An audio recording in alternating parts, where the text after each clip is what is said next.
The invention of photography was not one discovery that led to what we understand as photography today. There are winners and losers in the evolution of photography. It's so fascinating at every different point in its history.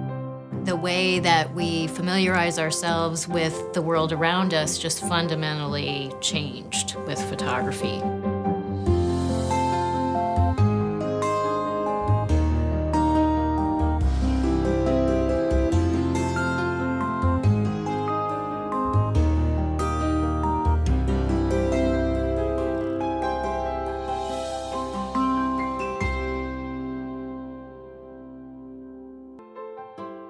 Camera obscura means dark room. That's all it is. It's a room with no light in it.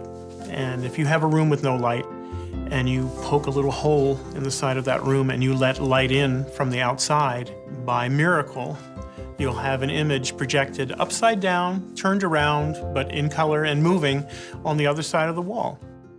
It's a phenomenon that people have been aware of for thousands and thousands of years. It's easy to do. It's very often the first project that is taught in photography classes, just as a way to get people to understand the simplicity of what the camera is. Later improvements of the camera obscura included putting a lens in the hole so that the light could be focused, so that you would have a brighter and more focused image that would be projected on the wall. But for photography, the camera is essentially a box. The early experimenters with photography all knew that they wanted to make images in that box. The story of the invention of photography builds on experiments after experiment. Johann Heinrich Schultz is a German professor. And in the case of Schultz's experiment, what you have is a glass jar, and it's filled with chalk. There's some nitric acid, and there's some silver. It's sparingly sensitive to light, so you have this jar with a barrier around the outside, and when light goes through the stencil, it then darkens the chalk that is facing the glass on the inside of the jar. And this is where Schultz contributes to the evolution of photography, is that he's proving that this is done by light and not by heat. I think it's impossible for us today to imagine what a revelation the first photographs would have been to people. These mirrors with a memory to record things that looked just like what we saw. People's ideas of time changed completely. For the first time, you would know what your grandparents looked like, even if they died before you were born. To see this process make its place in the lives of ordinary people is, to me, the most exciting thing about it. It changed everything. In 1814, 1815, you have a man named Nyeps. And what he discovered was that asphalt was sensitive to light. He'd paint the solution on a piece of glass and put an engraving on a piece of paper on top of that, and where the light shined through and exposed that asphalt, it hardened. If you put that piece of glass with the asphalt into a solvent, it will remove the areas that weren't hardened. The earliest photograph we know is on a piece of pewter made by Nyeps. It's a view from a window. It's from the 1820s, and this image made by asphalt still exists. So that's the invention of photography. Nyeps knows that he's onto something, and he takes Louis Daguerre on as a partner. Daguerre was well known in Paris in the 1820s, well before the 1839 announcement of the daguerreotype. He was a showman. He ran this 75-foot diorama. Daguerre himself wants to make images. He understands how a camera obscura works. Nyeps didn't have the money, he didn't have the youth, he didn't have the health. He really kick-started Daguerre. When Nyeps died, Daguerre continued his experiments on his own. By 1839, Daguerre has a system that is fully realized. It's perfect.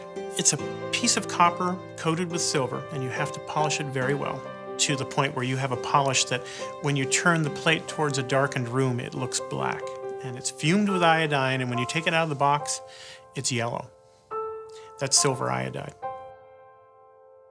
Plate is then put into a camera obscura, or we would say camera now, but a camera obscura. Given enough time, it's exposed. When you take it out of the camera in a darkened room, there's nothing to see on the plate. Completely invisible, same yellow coating. But when you put it in another box with a little container of mercury and heat the mercury, the fumes of the mercury dance upon the plate. And when you withdraw that from the box, you have an image. You still have to fix the image. And fixing is a strange term. It basically means that you're preventing the plate from changing any more as light strikes the plate. And you place it into a solution that fixes it. It's something that we now all call hypo. Daguerreotype is placed into a special case. It's designed to keep air away from the plate because air is what makes silver tarnish. Daguerre would give the process to the government. The government then would allow anyone in the world to do the daguerreotype, except England. And so if you wanted to make daguerreotypes in England, you had to pay a fee. This is the Giroux daguerreotype camera. It would be the world's first commercially manufactured lens-solo cameras. It's the camera, but it's also the system that goes with it that you need to process, sensitize and process the image. It was essentially an American phenomenon. It was the Americans that embraced it, that used it. It was Americans that were leaving home and striking out further and further west so that people could have something to think about and to reflect on and to remember people by. Daguerre is in France making images with silver iodide on metal plates, and Talbot is working in England making images with silver chloride on paper. Working simultaneously in two different countries, not quite knowing about the other. But that changes when you start to have articles in the press. Now it's public. And so a rivalry begins. William Henry Fox Talbot is a gentleman scholar in England living in an old abbey in the village of Laycock. He was a member of the House of Lords. He was a wealthy individual who had many, many interests. Talbot is on his honeymoon in Lake Como in Italy, and he's trying to make drawings with a camera lucida. He's trying to do pencil sketches and realize that he has no skill whatsoever in drawing. He wants to make pictures within a camera obscura. All he has to do is find the material that he can put into the back of the camera to record the image. Finally, when he returns home to Laycock Abbey, he starts doing experiments, and he is able to produce a photographic image. Talbot is making images by using silver chloride in the production of making what he called photogenic drawings, which are essentially just coating paper with salt, coating paper with silver nitrate, and place a fern or objects on top of the paper, put a piece of glass on top of that, and lay it in the sunlight. It will darken. Up to that point, it's not so much different than what Wedgwood did. But Nyeps and Wedgwood could not figure out a way to keep the drawings. What Talbot discovers is that if he takes that image and puts it into a stronger solution of salt water, all the areas that were not exposed to light, all the areas that didn't turn to metallic silver become less sensitive. They are not removed completely, but he can show them to people in the house. You can see them by candlelight. This is the type of camera that Talbot used in his earliest experiments with photogenic drawing. Many of them are still around, and you can see them as long as you don't bring them out into too much light. Usually when you see them, they're sort of under a piece of velvet. So it feels like this intimate experience of looking at a photograph in its first days. Now photography is so ubiquitous that we probably don't think about how special and magical that experience was. Talbot improves the photogenic drawing process by switching from silver chloride to silver iodide, the same silver halide that Daguerre uses in his process. The latent image calotype process that he invents in 1840 allows him to make a little bit of an exposure. And then he develops out the invisible image to a visible image using gallic acid. And so now he can put this into a camera and actually do pictures of living human beings. He can then make photographic negatives, and after those negatives are fixed with hypo, he can then place those on top of a second sheet of sensitive paper, expose that to light, and now he makes a positive proof. So he has negative and positive. He essentially introduces the negative-positive potential for photography that becomes the standard of photography until the invention of digital photography. The rivalry between Daguerre and Talbot continues today. There are champions of Talbot and the champions of Daguerre. Both camps feel that their man invented photography. In fact, it's all photography, just a different type.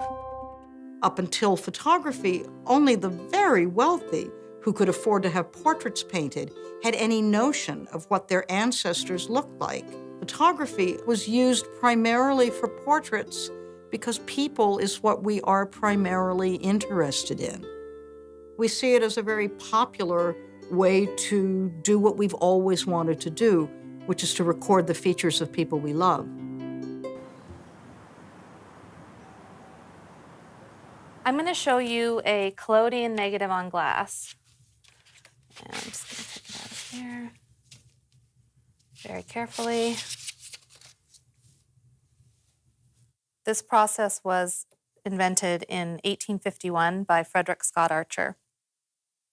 In the 1850s, you had the daguerreotype, you had the calotype paper negative. The daguerreotype was a commercial success. The plate that they hand the customer is the same plate that was in the camera. There's no negative. What you got with the calotype was a negative, and it was a negative that could be reproduced very easily. You could print dozens, even hundreds of positive prints from that negative, but it made a very soft photograph. It was much less sensitive than the daguerreotype. You couldn't do portraits easily with that process. The desire was to have the reproducibility of a positive-negative process with the precision and detail of the daguerreotype. But in 1851, Frederick Scott Archer invented a process called the wet collodion process.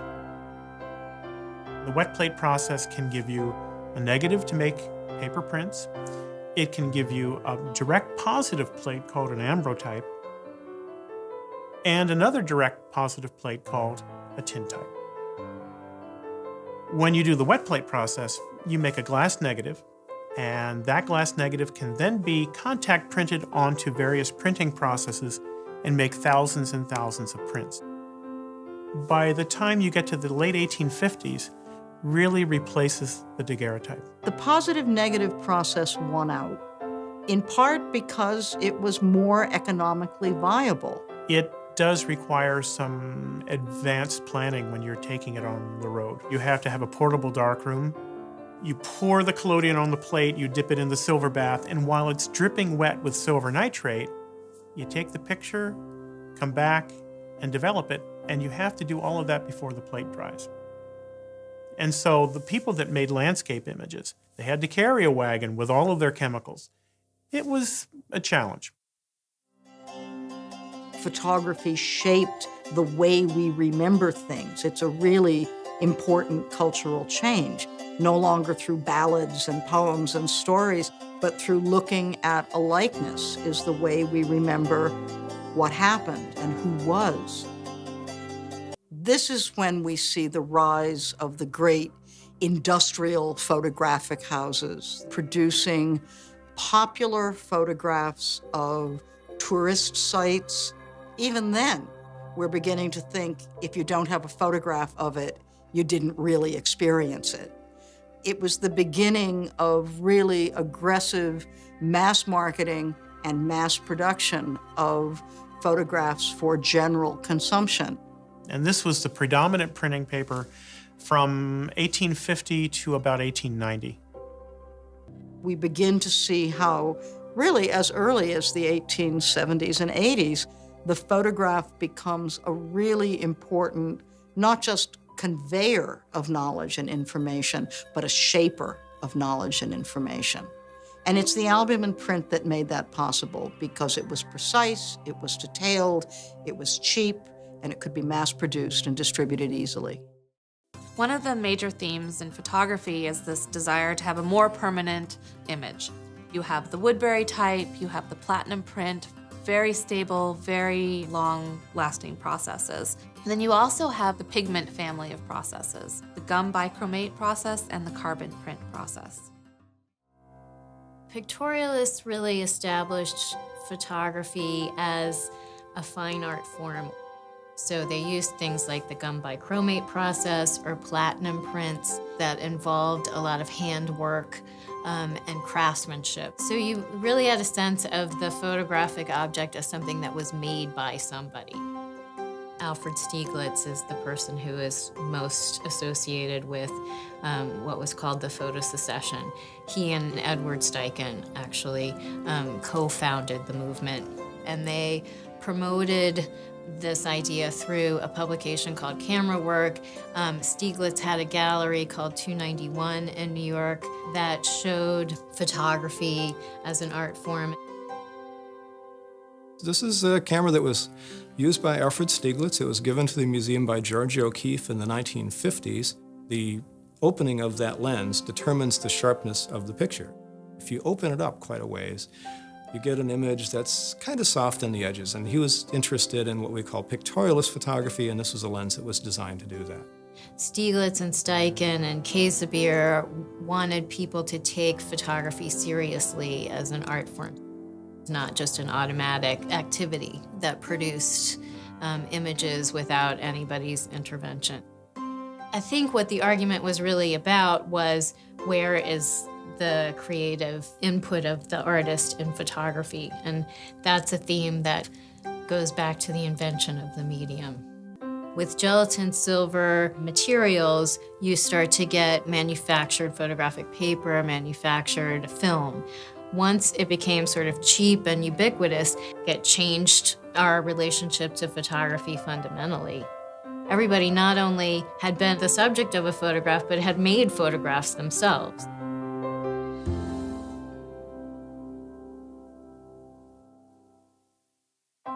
In the middle of the 19th century, nearly all processes that involved the use of silver nitrate were made in a two-step process. Having a one-step process would be infinitely easier. And so, unlike, say, the wet collodion process where you pour collodion onto a plate and it has a bromide, and then you take that plate and dip it into silver nitrate, emulsion photography puts the bromide and the silver into the same solution. It was a combination of experiments done by several different people, but for the most part, it's an English invention. Gelatin emulsions are made by taking gelatin, like the Jell-O that you buy in the store today, and putting the gelatin into a container of water. The gelatin is allowed to swell. The swollen gelatin is melted. You then pour in the bromide, pour in the silver nitrate, and stir the solution. And so now you have silver bromide in hot gelatin. This is an emulsion. Now, in the early 1880s, most of the gelatin dry plates, the glass plates, were coated by pouring the hot gelatin onto a hot glass plate, very much in the way that a collodion plate would be coated by hand. Once you have a dry plate, now you don't have to take a darkroom into the field. You don't have to develop the plate before it dries. You can take a package of plates and you can go on a trip, expose the plates, and then weeks later come back to the comfort of your own darkroom and develop the plate. And that's an important discovery. The same emulsion was applied to paper. These are examples of gelatin silver prints. The gelatin silver print was first introduced in the late 1800s. Gelatin silver print is a developing out process rather than a printing out process. Printing out is when light strikes an object and you actually see it visibly change. Developing out, on the other hand, is a latent image. And what that means is that you just need a little bit of light exposing this material, but you don't see a visible change until you put that material into another chemical, which brings out the invisible image. You would start with a much smaller negative than with a contact printing method. So at the beginning of photography, a negative has to be the same size as the print you want to make it. And that's because they're contact printed. The negative is actually touching the paper that's becoming the final print. As photography progresses, we become able to enlarge a negative. You can put it in an enlarger and make a bigger print. It's no longer contact printed. In 1888, George Eastman came out with the Kodak camera. You no longer had to be a professional and know the chemistry. You could actually do it yourself. It sounds really simple, well, just send it to us. You press the button, we do the rest. And suddenly, it invents an entire new industry. This is the oldest known Kodak camera. It's called the Kodak. It's serial number 6, meaning it was the 6th one made. After all 100 exposures have been made, the camera will be shipped back to Rochester for processing and reloading. Shutter release is on the side. Still works. Not bad for a camera made in 1888. Because the camera was smaller and easy to carry now, people took their cameras everywhere. It opened up a field of photography for the general public, for anyone to capture all the different moments of their life.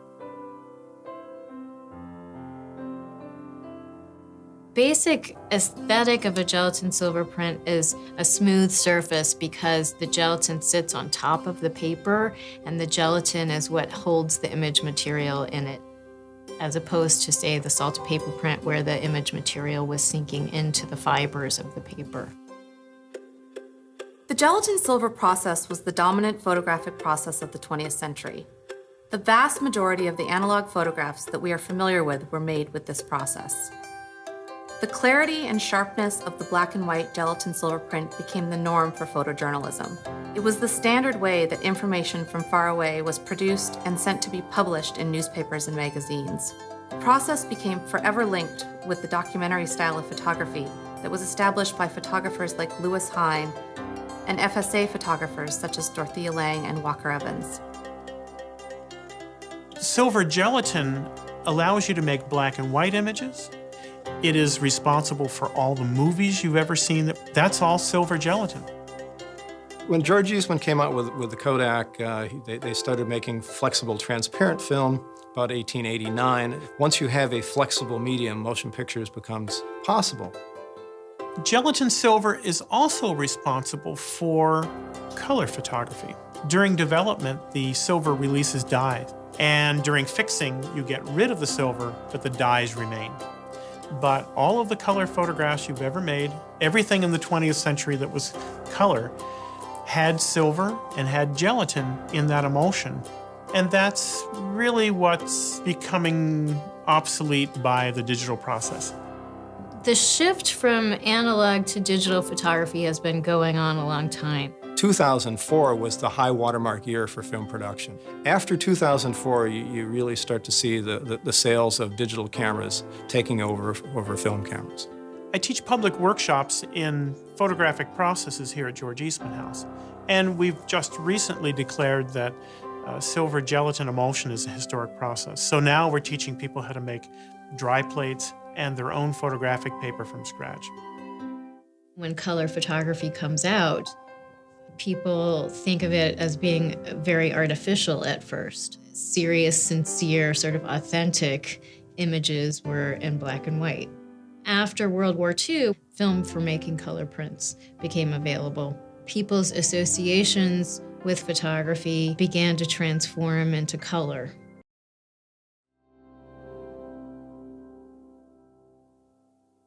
All silver-based photographic processes started out as blue sensitive. Blue and white photographed as the same value. So when you look at 19th century landscape photographs and you wonder, why didn't they have any clouds in those days?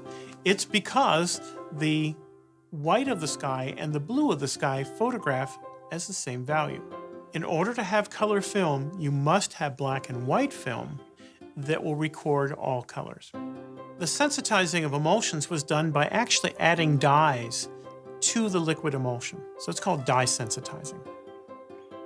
Frederick Ives was instrumental in understanding that black and white film had to be dye sensitized in order to get a record from which you could make color images. It's really complicated. Chromogenic color photography was invented in the 1930s, and the process that really ushered in this entire movement of color was the Kodachrome process. It really begins with the work of Mans and Godowski at the Kodak Research Labs. Chromogenic color prints are made with a gelatin emulsion that's based on silver, and there are many layers. When the film or the paper is being developed, each layer releases the dye that it needs on the cyan, the yellow, or magenta layer. During the processing, the silver is actually removed, leaving only the color behind. And so you end up with a full color picture that was made with light going into the paper or onto the film simultaneously. It is rocket science. And so the chromogenic color process becomes the predominant process used throughout the 20th century, and it's still being used today. But those wheels are starting to slow down. Once chromogenic color is gone, we will never, ever see it happen again, because it requires an incredible infrastructure. Once it's gone, it's gone. The technology has been shifting constantly since 1839, and we can only expect that it will continue to shift. Everyone's a photographer now. Everyone carries a camera in their purse or pocket. We make photographs in a different way from the way we used to, but we make them for the same reasons. I mean, I would argue that a 19th century Victorian family album has exactly the same purpose as the 200 pictures of your kid that you carry on your phone.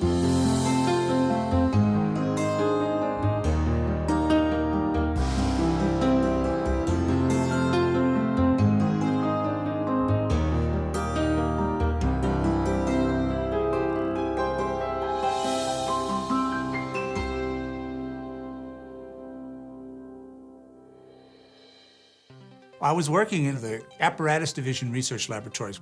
My supervisor came to me one day and said, look at a new type of imager that had just become available called charge-coupled device imager. And that was the Fairchild device. It was called the CCD201. I thought if I could build some sort of device that would capture an image, well, that's called a camera. I called it my baby because it made me cry a lot. I always say that. What I was dealing with was something that could convert a light pattern to a charge pattern, but I had to get that charge pattern off of the device really quickly and store it somewhere. So I was going to try to make a digital conversion device and then store it in RAM.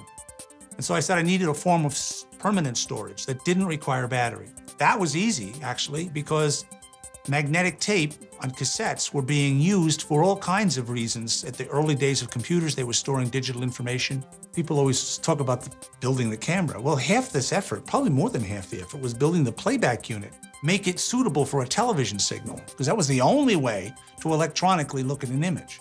And this was all digital. Right from the output of that CCD, all the way through to right to the output to the TV set. That was digital, everywhere in between. I'll give you kind of a timeline of digital photography. We got Steve Sasson in 1975 building the first truly digital camera. In 1986, Eastman Kodak Company comes out with the megapixel sensor. 1987-88, Jim McGarvey builds tactical camera, which evolves into the 1991 Kodak DCS. Came in a rather hefty suitcase that contained the camera and the storage device. The next year, they were able to actually combine all of those parts into one smaller body, the DCS 200. In 1994, the Apple QuickTake 100 is the consumer camera. The first megapixel consumer camera is the Kodak DC-210, 1999. It's a very short timeline here when you get into it, maybe 20 years or so. And of course, now everybody has either a smartphone or a tablet with a camera built in. First digital camera I ever saw, you had to load a floppy disk in, and my mind was blown when I saw that. I was like, how does, what is this? You could put, a picture on a computer now? There's generations of kids now that are alive that'll never know, what film is like and what, leafing through a shoebox full of, 4x6s from Motophoto, things like that. It's just that's gone. That's Talbot. That's the man who invented the negative.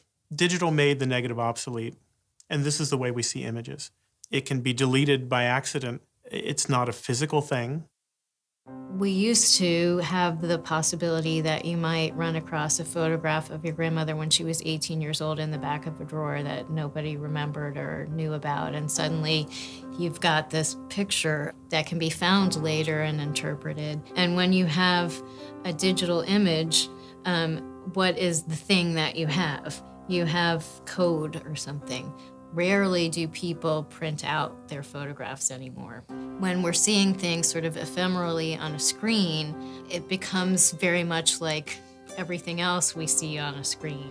Our relationship to memory with regard to the photographic image is changing, and it'll be really interesting to see where that goes.